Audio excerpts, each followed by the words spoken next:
Hey, beautiful humans of the world. So, Freeman here again. Been doing a lot of videos lately. Holy fuck, that light is bright. I'm gonna kind of hide that over there a little bit. See what happens. This whole video stuff is, I think I need a better camera, I need better lighting. I need someone to do the video editing for me and website posting and I don't know, all the things that I like the content. I could sit here and chat about things. I have so many life experiences that I feel like I could share sometimes, and that's kind of actually why I want to make this video. A few things have been happening in the last week that have called me to make this video. So I think I'm going to probably title this video "The Reason I Transitioned," the real reason I transitioned. And I don't think I knew the real reason until about like an hour ago, to be honest. So a bit of backstory. I think my common story that I've always said, before I transitioned, or even as I transitioned and people were asking, I've always told everybody, there's many trans people that are, their experiences that they felt that they're in the wrong body. From some people from an early age, for other people was they're older once they felt that. For me, I've always said this, that was never my case. I was always happy growing up as a boy, and there was nothing wrong with that. But there became a point, but I always struggled. I struggled with gender. I struggled with having to hold back things about me that I deemed were not valuable in this world, or were not part of a male experience, a typical male experience. Stuff that I'd be teased for, right? Things like that. So I went through my struggles in my years. Finally, in my 30s, decided to transition. But I did so extremely cautiously and extremely mindfully. The one thing I knew before I transitioned was, and I'm glad, because I had some really good mentors in my life. And actually my ex-wife included, she always said, you have to find happiness first. Changing your body isn't gonna just find happiness, right?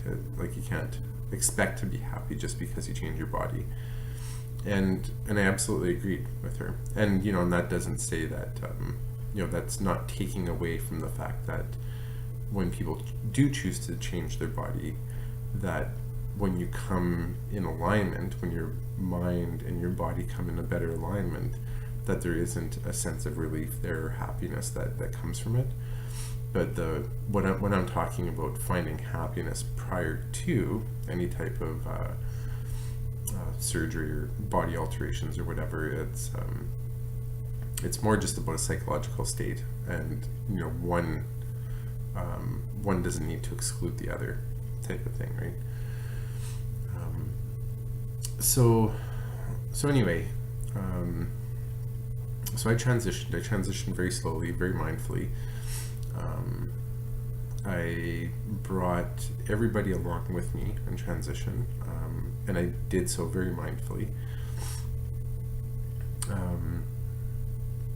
Because the relationships in my life, even the relationships that, just by, nature of distance and time and stuff, that weren't, kind of currently nurtured relationships in my life. So talk like old high school friends, for instance, or, just various people in my life that maybe I weren't in contact with but that were still important to me, because I think everybody that's in your life at different points, they're there for a reason, and those relationships are important when they're important. And when they die off, it's just, they die off. There's nothing negative about them, right? When they die off, it just, they do. They just, or they kind of go to the wayside for a while. And sometimes relationships come in your life, they leave for a bit, and maybe they come back again. I have one friend that him and I were friends from, a really young age, when I moved to the small town that I grew up in. And we grew up together for, 10 years or so. And then we kind of parted ways junior high-ish, right? Somewhere in junior high realm. And then he went to a different school in high school, and, through our 20s, we weren't in contact, but then we found each other on Facebook in our 30s, and like later 30s. And in many ways, like, we're still best friends, like we were back then. Like, it's exactly the same. And he met me as Trish, and and he just didn't give a shit. He was like, whatever, let's just drink beer and have fun and hang out and laugh, and we do, right? So which is amazing. So that was a big thing for me when I transitioned, was to ensure that that all the relationships in my life were as nurtured as I was able to allow them to be through the process of transition. And to give everyone that chance, that opportunity to follow along with me, and to realize that I still wanted them in my life, and I do. I did, and I still do. Obviously, I can't keep in contact with everybody, but sorry, I have the hiccups. I was just at this fundraiser tonight, and I ate like I was starving for weeks and weeks and weeks. I was so hungry. I just ate. I had 2 huge plates of food. So anyway, so I transitioned, lived as Trish for a number of years, and that was fine. And while I lived as a female, I learned some fucking amazing things, right? Like I gained perspective on simple things like hormones. I had a orchiectomy, so I'll disclose that. Orchiectomy is testicle removals. I didn't want the rest of my bottom surgery, so I had an orchiectomy, and that was mainly to get rid of the testosterone in my body. And it's something I thought extremely, a lot about. You don't do something like that just oh, hey, let's cut this shit out. I thought about it for probably about 4 or 5 years. So I had that in 2013. After the orchiectomy, my hormone levels changed dramatically, and I essentially went into postpartum depression, and because of the dramatic hormonal change. So the same type of depression that a woman would go through after she has a baby, because there's that rapid hormone change after a woman has a baby. So I experienced that. And then for the next year and a half, once the postpartum kind of settled down, I essentially was in menopause. And literally, I was in menopause. I would have fucking hot flashes you wouldn't believe. I'd be standing there, everything's normal, chatting with somebody at a bar, or just at a house, visiting parents or something, and all of a sudden I would just sweat. And I've always been a sweater anyway, but this was a fucking shower. I was in a swimming pool. It was insane. So I experienced that, right? These are things that as a man, you don't experience this shit. And I experienced those. I know exactly what that feels like when women go through that stuff. I'm I can relate. I was there. I've been through that. How my body changed sexually, after hormones. For instance, my my skin became this amazing, amazing organ on my body that, you know, no longer was just like, you know, stimulation down in kind of the nether regions enough. Like, you know, I wanted the rest of my body touched and caressed and, you know, attended to. And that became actually in some ways almost more important than any direct stimulation in my, you know, genital regions. You know, so that's something actually, you know, for the men out there, like for your, you know, in your relationships with your women, know that, because like that makes a big difference. Like it's a huge difference for women. And for the women out there, realize that your men don't feel that way.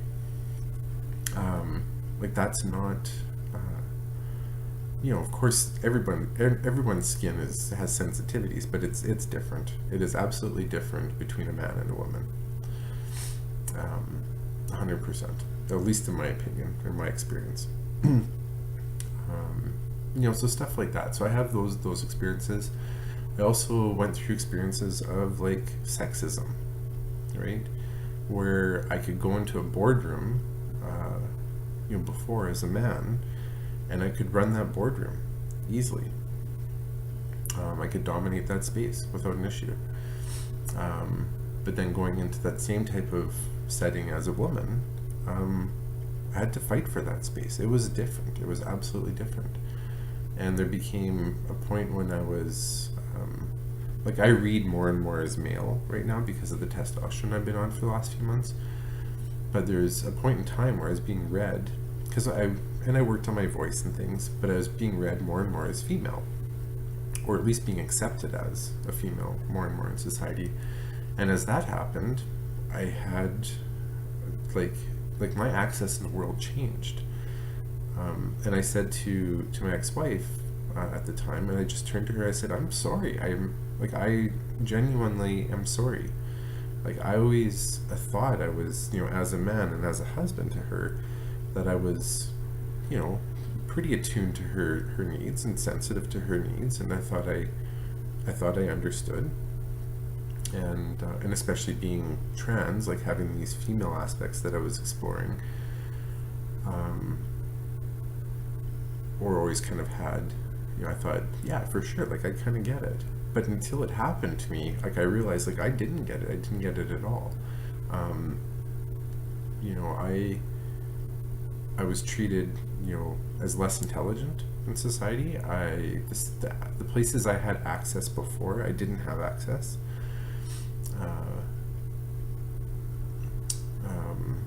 Trust. People didn't trust me as much. People didn't believe me as much. My opinion mattered less.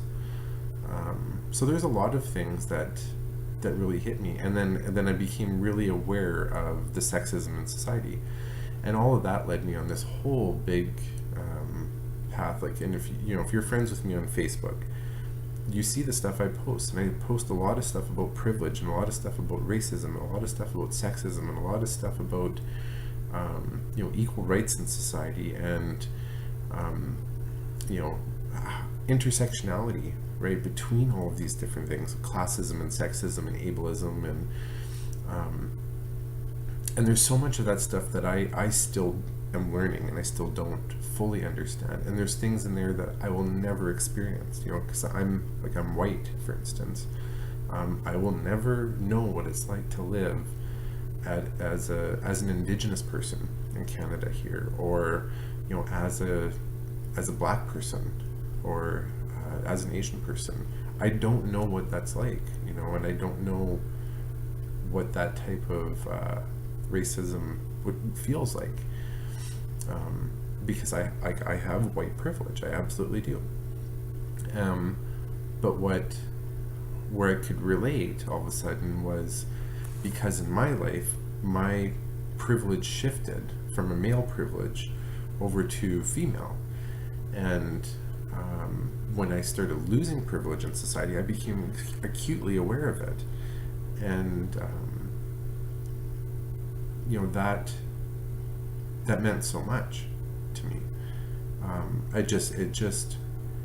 it told me that my previous beliefs and what I thought I understood about the world, about all the paradigms that I had about everything, or a lot of things anyway, were wrong, or at very least skewed. They were skewed to how I was raised. I was raised middle class, white, male. I did well in school. I had all of my mental and physical abilities. Like, I had no impairments on either of those. So there's a lot of things that I was very privileged on. And I'm also of European descent. So, colonization, that's another privilege, like, of being actually European descent, right, in North America.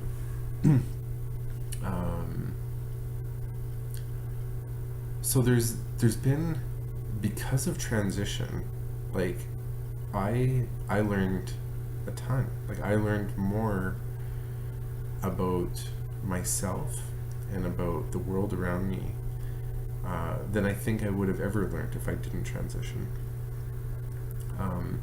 So this week, and this video is going to be, I think, a little bit longer, because it's a bit of an explanation. Well, not a bit. It's why I transitioned. So I've been open with my journey, for the most part, and then lately I've been posting stuff on my Facebook and on my Instagram. Like, for instance, I'm starting to give myself testosterone shots, and I posted a picture of that on Instagram and posted it to Facebook. And of course, people are asking questions, which I knew they would, and that's why I posted it. I'm not hiding anything.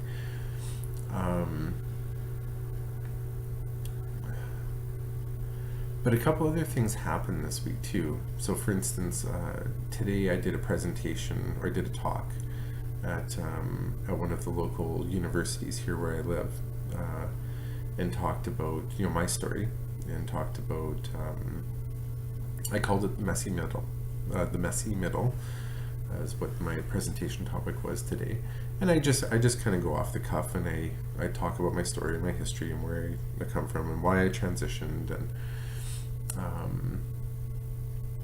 kind of where I'm at now. And then I like to always talk about things like vulnerability in there, and shame, and some of those concepts. And then, because the presentation was for a group of psychiatric nurses, and then I always let them ask me questions, and I'm really blunt, so I'm like, you can ask me whatever you want. So I always let them ask me questions, and then I give them a couple takeaways, so something that they can take back for their job. And I've been doing that presentation for the last 3 years, and I don't know whether it continues or not or whatever, but I'm grateful every time I get to go and do it.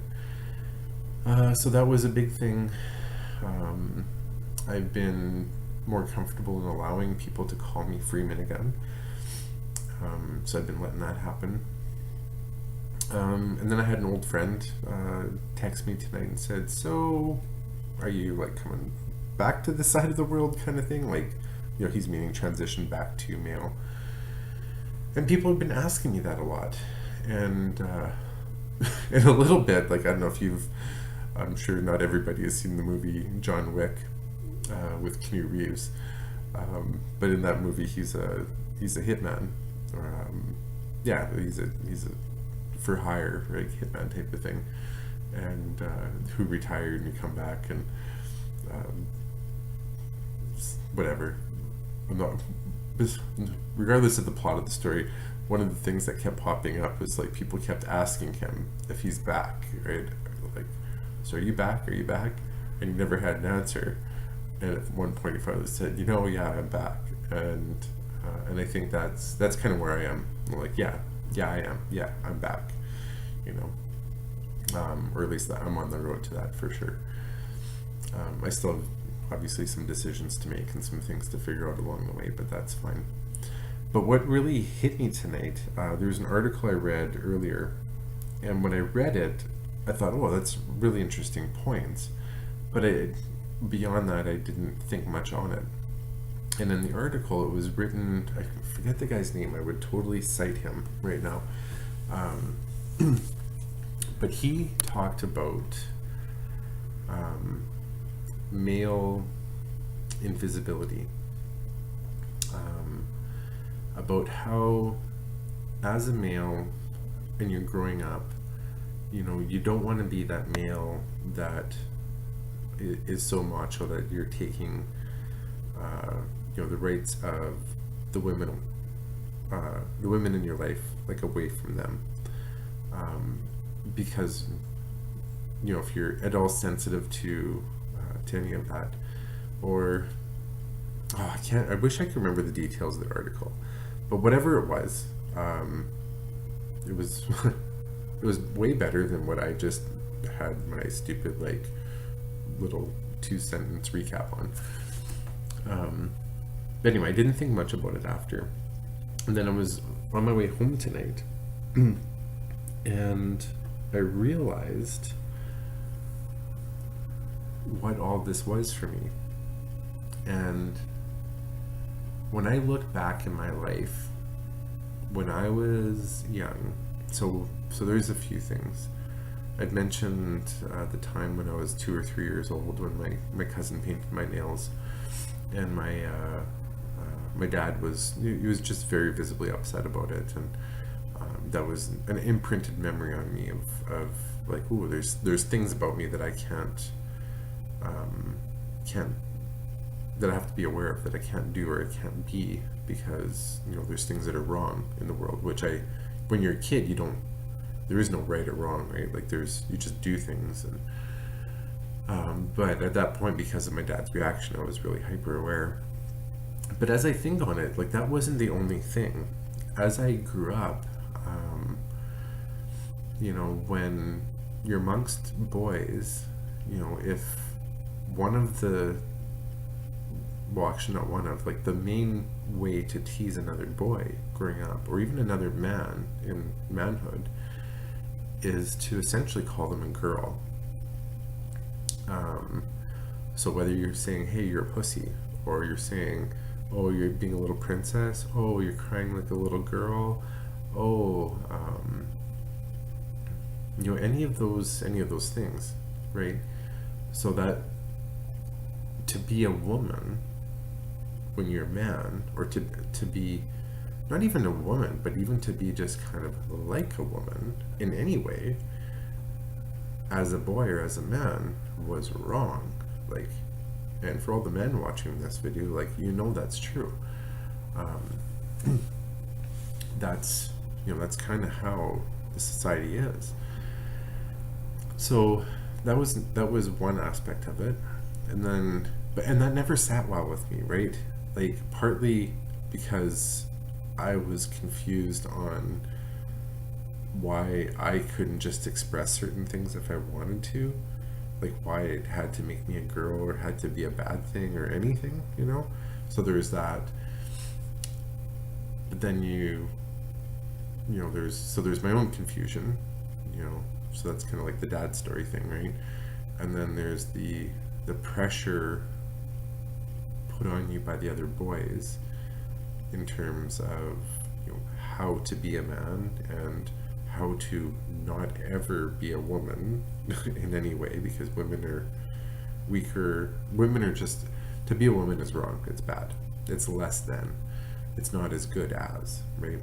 That's how men are raised to see women, and that gets perpetuated. And there's extremes. There's some men that really do their best to not plug into that at all, and there's other men that embrace the shit out of that, and they're misogynistic as hell, right?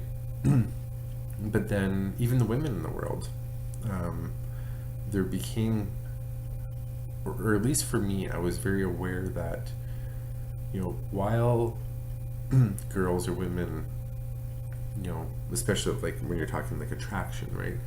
While there was definitely obviously attraction to the opposite sex, So those masculine traits, there was still also that kind of underlying, um, woman wanting to be independent and free, and to stand on her own 2 feet, apart from men, and women's rights movements, and kind of all of the things all of kind of that background stuff, which obviously needs to be there because those things are so super important. But a little bit of what happens is that message comes off onto these young boys, and saying like, well, you don't want to be, kind of in some ways, you don't want to be a man.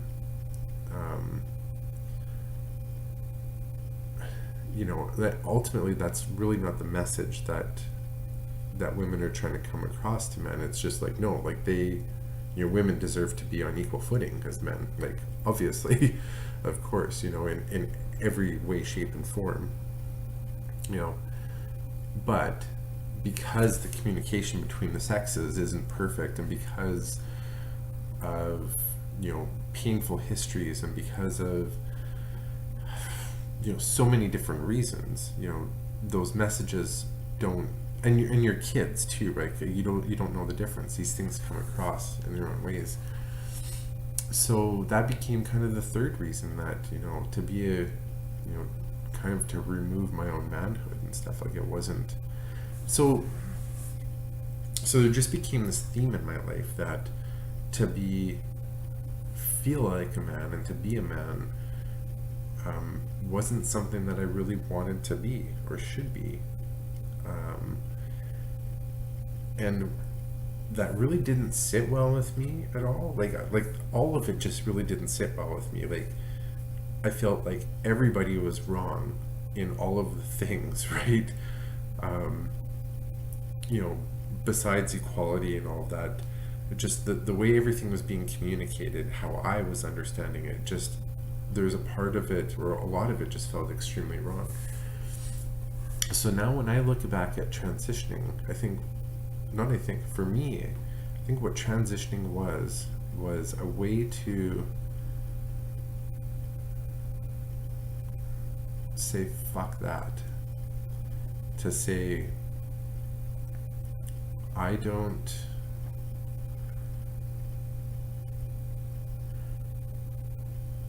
subscribe to any of this shit, and if you're gonna call me a woman, or you're gonna say that I'm I can't be a man or whatever, then this is what I'm gonna be, and I'm gonna go into this world. And I did. And when I look at it, I didn't do that consciously. I wasn't thinking those thoughts consciously.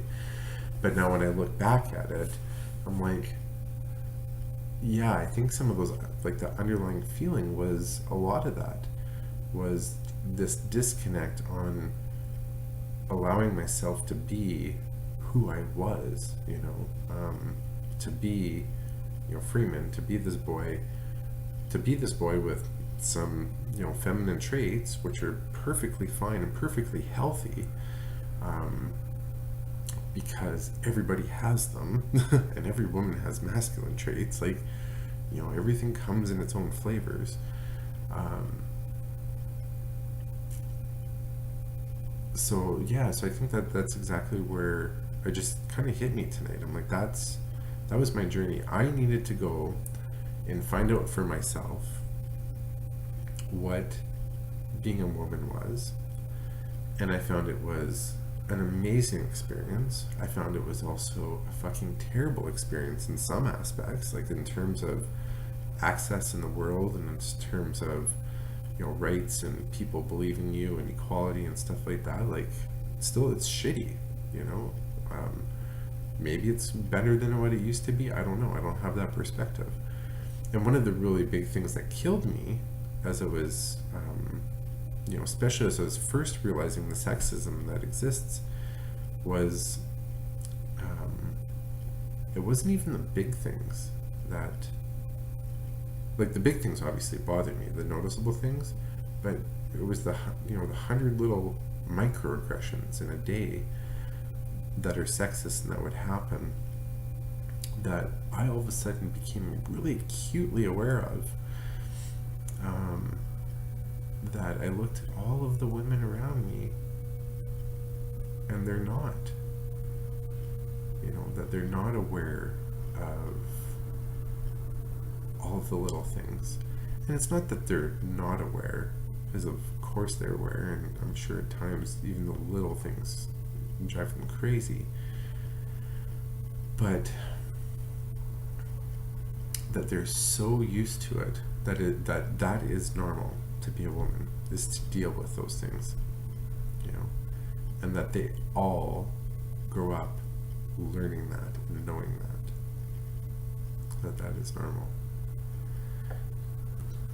Yeah.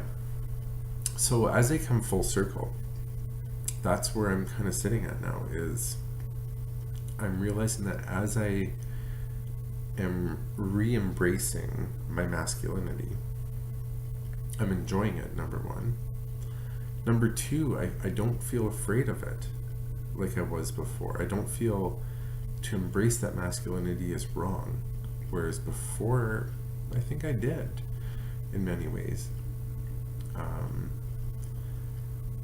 I also don't feel wrong to embrace my femininity at the same time, because that's not wrong either. I have an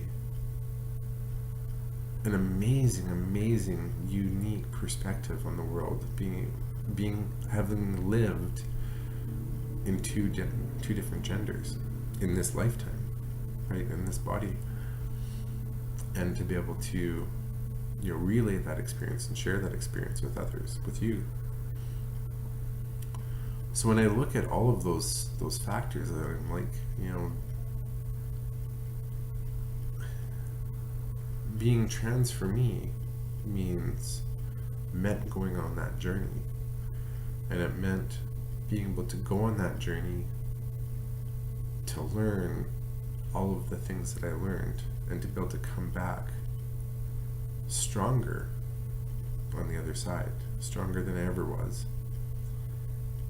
and be able to, with confidence, stand up for what I know is right in the world. And I think the stuff that I always knew that was wrong when I was young, when I was little, and the stuff that I knew I should have stood up for when I was little, but you don't know, and I didn't know how. And I truly believe that every one of us innately knows all of these things. We know what's right or wrong. We know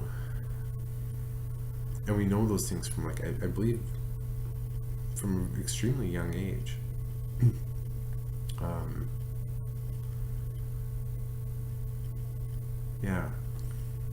Yeah, it's interesting. So that's my journey.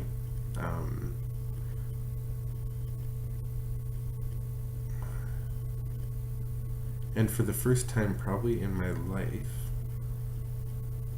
tonight, like in the last hour and a half, like, I know who I am.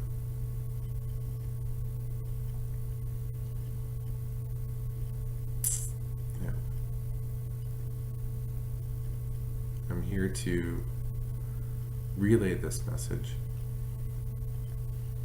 and to stand up for what's right in the world, that we all know is right, and to be here as a guide, and as a friend, and as a coach, and in whatever capacity I can be. But that's why I transitioned, and that's why I'm transitioning again, and that's why I'm coming back. So that's all I gotta say for tonight. Thank you all for listening. I will get this up onto YouTube and Facebook and stuff as soon as I can. Okay. Love you all.